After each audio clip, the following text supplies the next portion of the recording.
다 같이 일어나셔서 우리에게 주신 말씀 같이 읽도록 하겠습니다.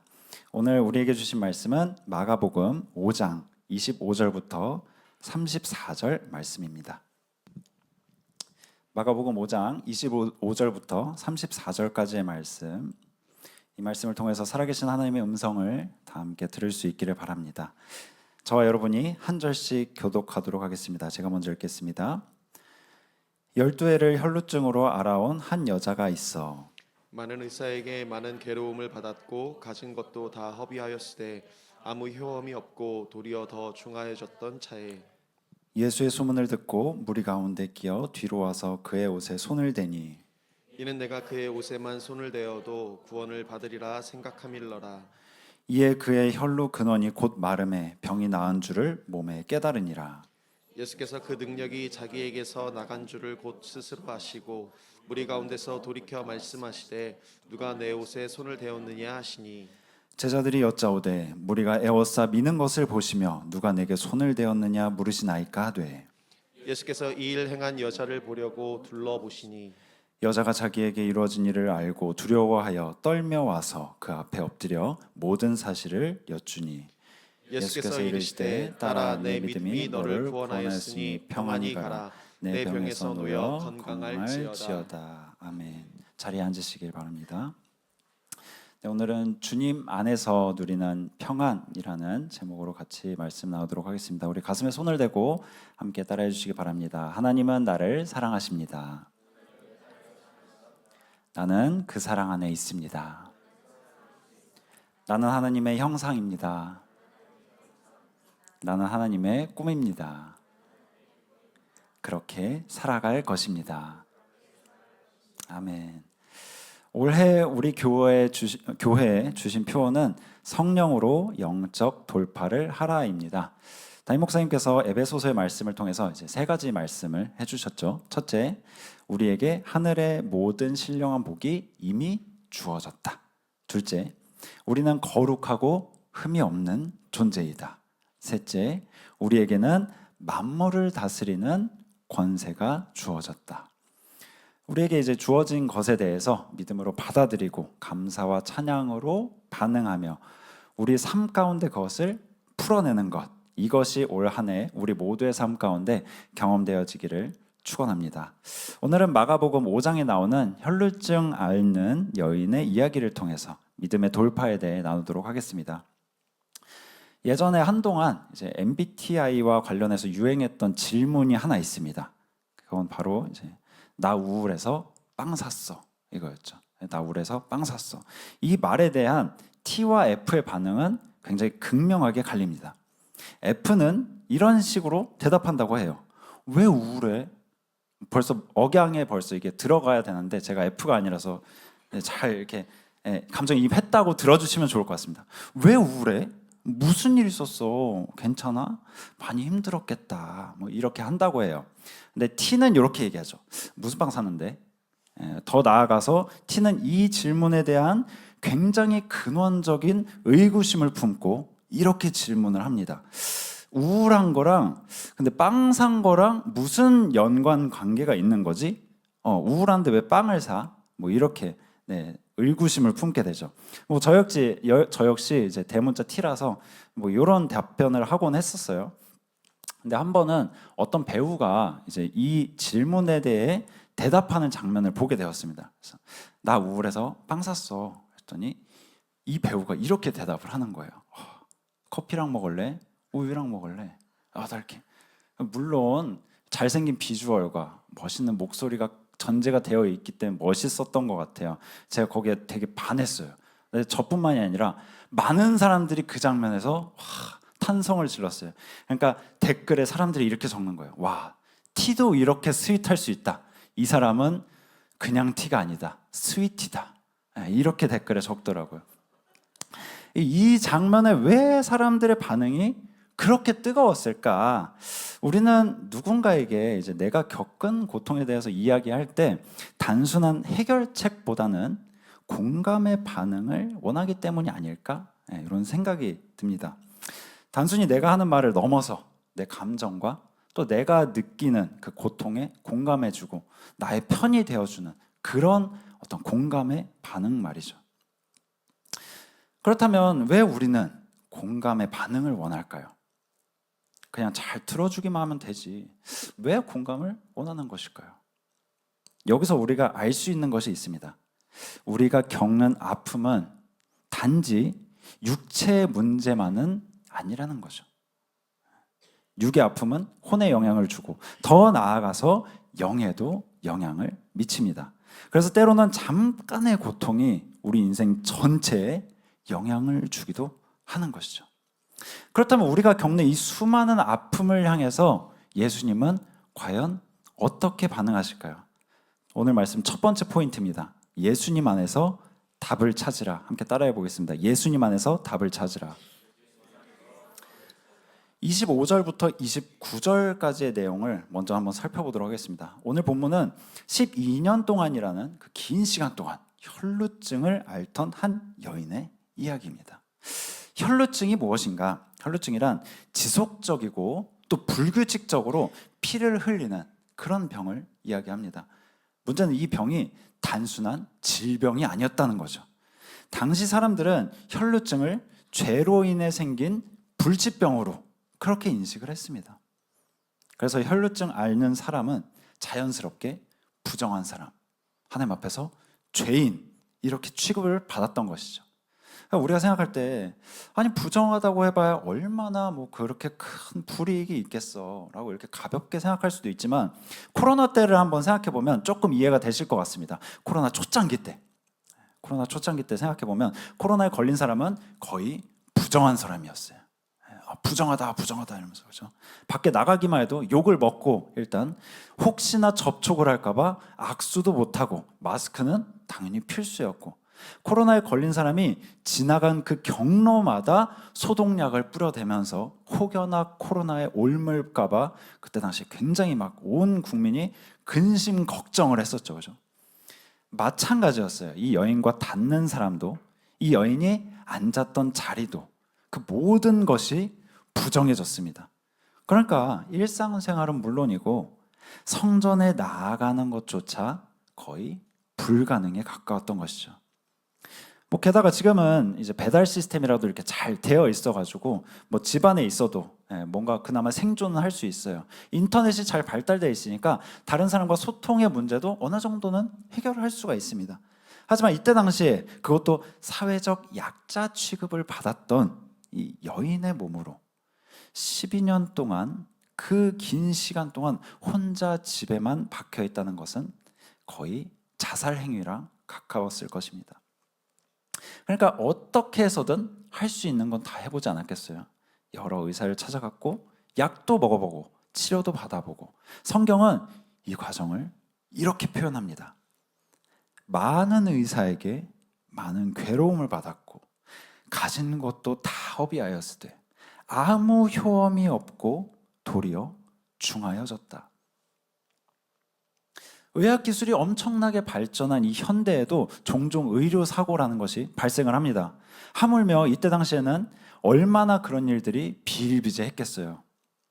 설령 정성껏 진짜 마음을 다해서 치료해주는 의사를 만난다고 하더라도 결과적으로는 이 여인을 괴롭게 하는 일이었다라고 성경은 이야기합니다. 즉 신적 능력이 아니고서는 인간의 어떠한 노력도 그녀를 낫게 할 수 없었다는 거죠. 치료를 시도하는 과정 자체가 또 다른 고통이 되었다. 정말 말만 들어도 끔찍하지 않나요? 치료를 내가 아파서 치료를 받으러 갔는데 이 받는 과정 자체가 너무 힘들어요. 근데 나을 거란 보장도 없는 거죠. 점점 내가 가진 것은 잃어만 가고 사회적으로는 격리되고 물질적으로 파산에 이르기까지 하고 거기다 내가 목표로 하던 그 건강은 날로 약화되고 이 여인이 인생에서 꿈꿀 수 있는 희망이라는 것이 무엇이 있었을까요? 뭐 그렇게 뭐 큰 부자가 되고 부를 이루고 뭐 권력을 얻고 이런 것이었을까요? 아니죠. 그냥 병 하나 나았으면 좋겠다. 나는 그냥 이 혈루증 요거 하나만 나아도 정말 행복하겠다. 인생의 목표가 딱 혈루증 낫는 거 그거 하나였던 거죠. 돌파하고 싶어도 돌파할 수 없는 인생의 거대한 벽, 혈루병이라는 그 벽 앞에 이 여인은 자포자기의 심정이었을 것입니다. 그런데 그런 이 여인의 귓가에 어느 날 예수님에 대한 이야기가 들려옵니다. 모든 병을 고치신다더라. 하나님이 약속하신 메시아더라. 이 여인은 그 들음에 믿음으로 반응합니다. 그 믿음의 반응이 무엇이었습니까? 수많은 군중들 사이를 뚫고 예수님께 나아간 거예요.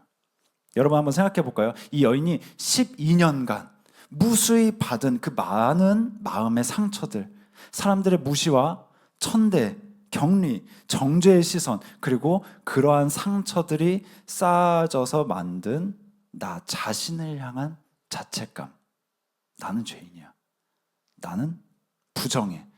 난 쓸모가 없어. 나에겐 희망이 없어. 어쩌면 혈루병 자체보다도 사람들에게 받은 그 상처의 아픔이 훨씬 더 깊고 아프게 이 여인의 마음을 찔렀을지 모릅니다. 우리도 마찬가지죠. 질병이나 약점 그 자체보다 우리를 주저앉게 만드는 것은 사람들의 평가입니다.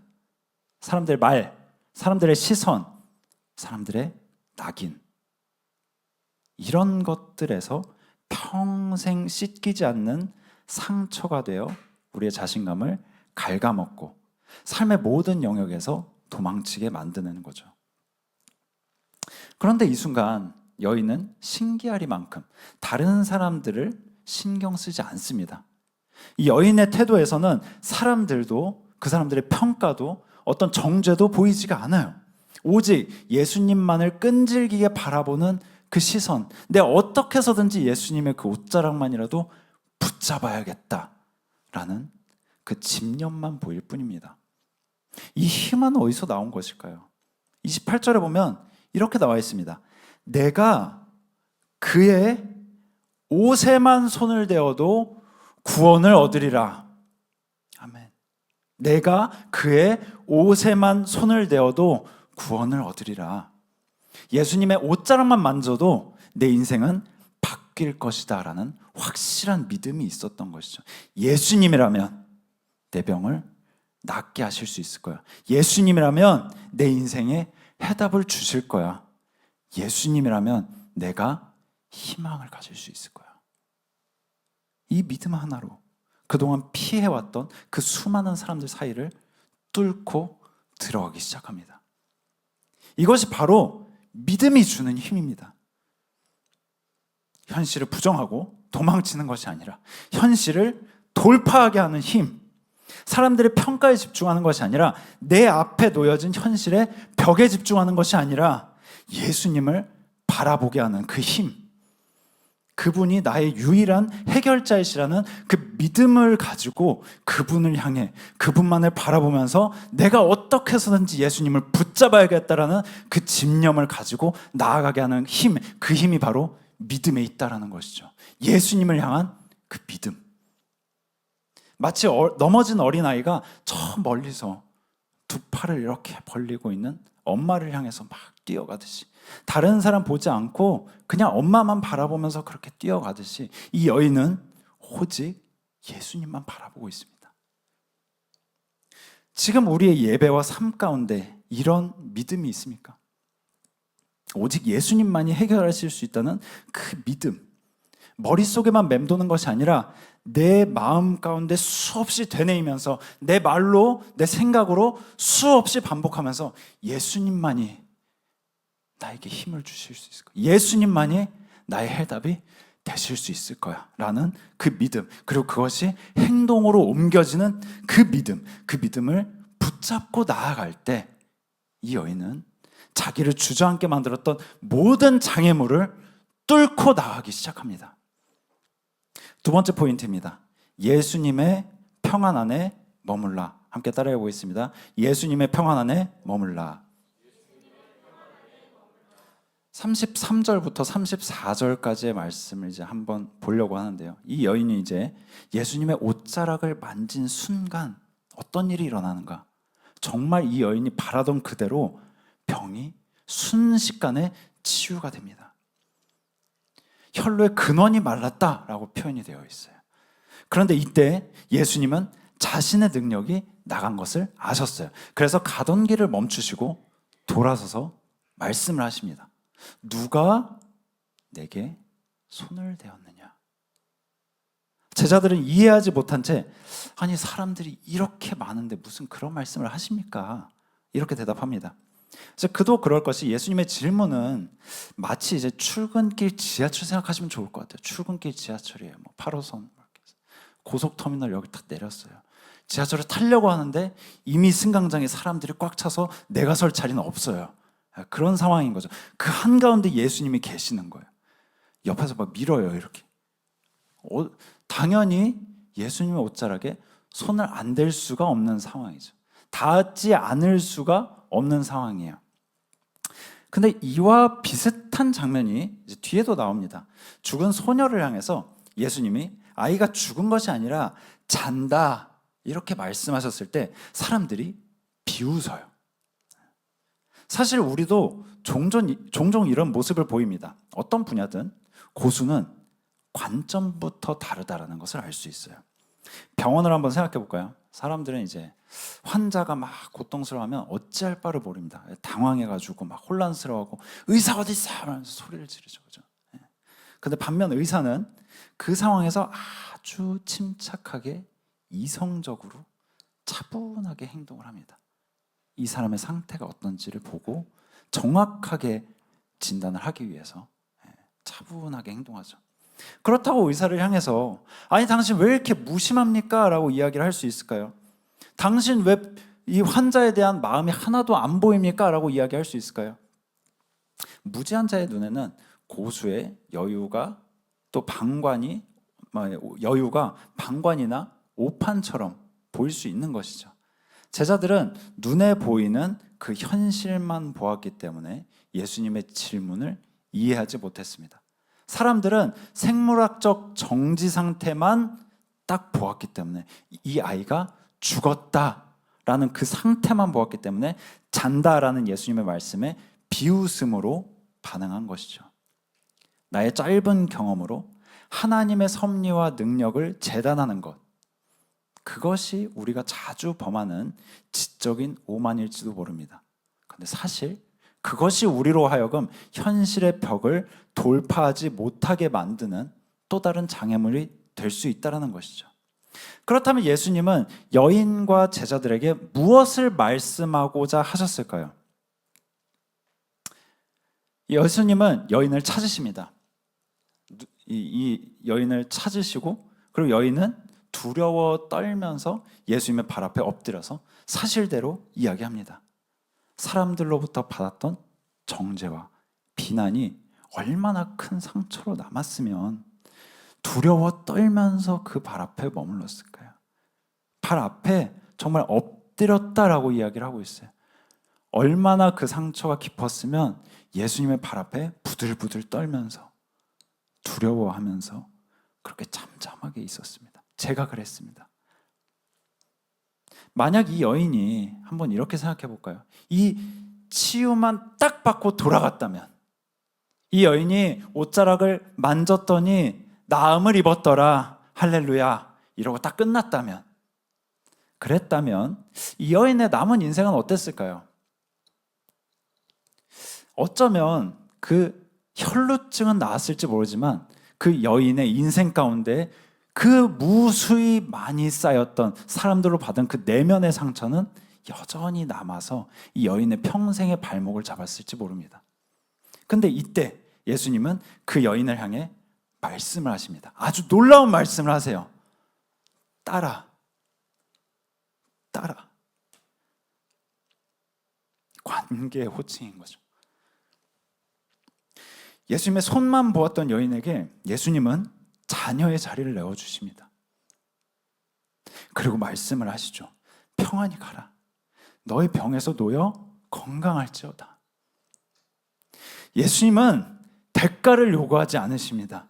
그분이 원하시는 것은 우리와의 관계, 그리고 그 관계로부터 오는 자유와 평안과 기쁨과 회복, 그것입니다.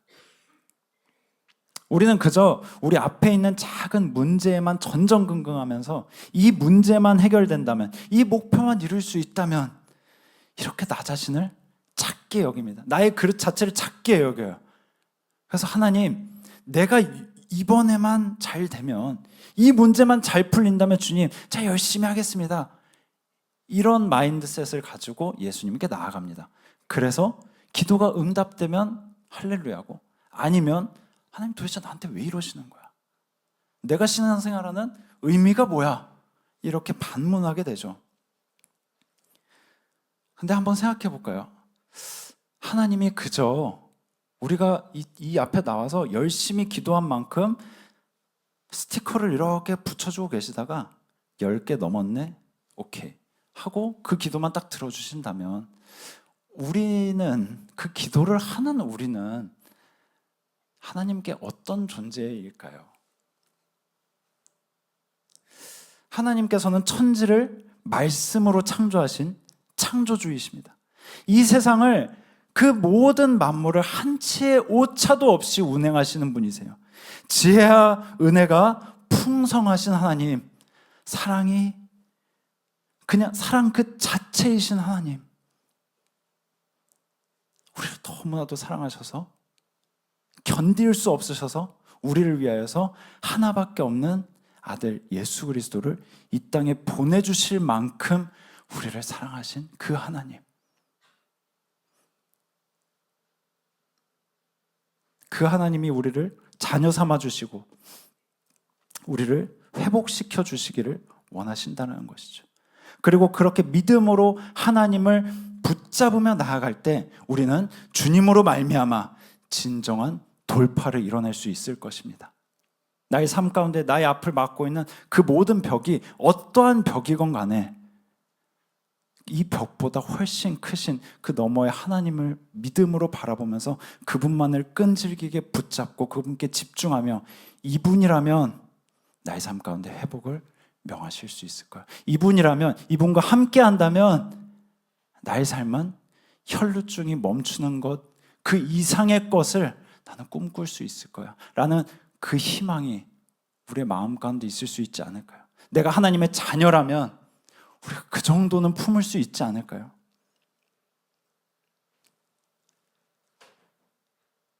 그렇기 때문에 우리는 고백할 수 있습니다. 주님은 나의 전부이십니다. 주님이 나의 주인이십니다. 주님께 나의 모든 것을 맡겨드립니다. 주님이 안에 있을 때, 주님 안에 있을 때, 우리가 주님 안에 거할 때 우리는 어떤 문제도, 어떤 어려움도 돌파해낼 수 있습니다. 이것은 단순히 그냥 어떤 응원가가 아닙니다. 우리가 그냥 으쌰으쌰 해보자, 한번 올해는 큰 거 한번 이뤄보자, 이런 것이 아닙니다. 주님이 나를 나의 자녀야, 나의 딸아, 나의 아들아 라고 불러주시고 내가 그분의 자녀의 위치에 가 있고, 그렇게 해서 하나님과 나의 관계가 회복되고, 그렇게 해서 내가 내 주변에 나를 묶어있던, 나를 그동안 옥죄어왔던 그 많은 것들을 내가 주님을 의지하면서 주님 바라보면서 내가 이제 더 이상 이것들에 무너지지 않겠습니다 라고 주님을 바라보며 고백하며 그 주님 붙잡고 나아갈 때 이 벽이 무슨 의미가 있겠어요? 고작 우리가 이 벽 하나 넘자고 신앙생활 하는 건 아닙니다. 이 벽을 넘어서 그 무한하신 하나님의 능력을 바라보면서 하나님의 나의 삶 가운데 앞으로 단순히 지금 이 순간 기도 제목이 아니라 이 너머에 하나님이 나를 향해 계획하시는 그 많은 것들, 하나님이 하나님의 자녀를 향해 꿈꾸고 계획하시는, 나에게 주시고자 하시는, 또 하나님이 어떤 분이신지 알게 하고자 하시는 그 수많은 것들을 내가 품으며 가능성을 바라보며 그 주님을 붙잡고 하나님을 경험하는 것, 그것이 돌파가 아닐까요, 여러분들? 그것이 우리가 올 한 해 정말 기도해야 될 부분이 아닐까요? 단순히 내 앞에 있는 어떤 목적이 아니라 정말 하나님을 경험하기 원합니다. 이 기도가 우리의 기도가 되길 원합니다. 그렇다면 우리의 고백이 먼저 돼야 될 것이 있습니다. 주님이 나의 전부입니다. 주님이 나의 주인입니다. 내가 주님께 모든 것 맡겨드립니다. 주님이 나를 자녀 삼아주셨기에 내가 주님께 모든 것을 맡겨드릴 수 있습니다. 주님과 함께하기 원합니다. 우리를 자녀로 초청하시는 그분의 그 초대의 자리에 우리가 있기만 해도 우리는 하나님의 놀라우심을 경험할 줄로 믿습니다.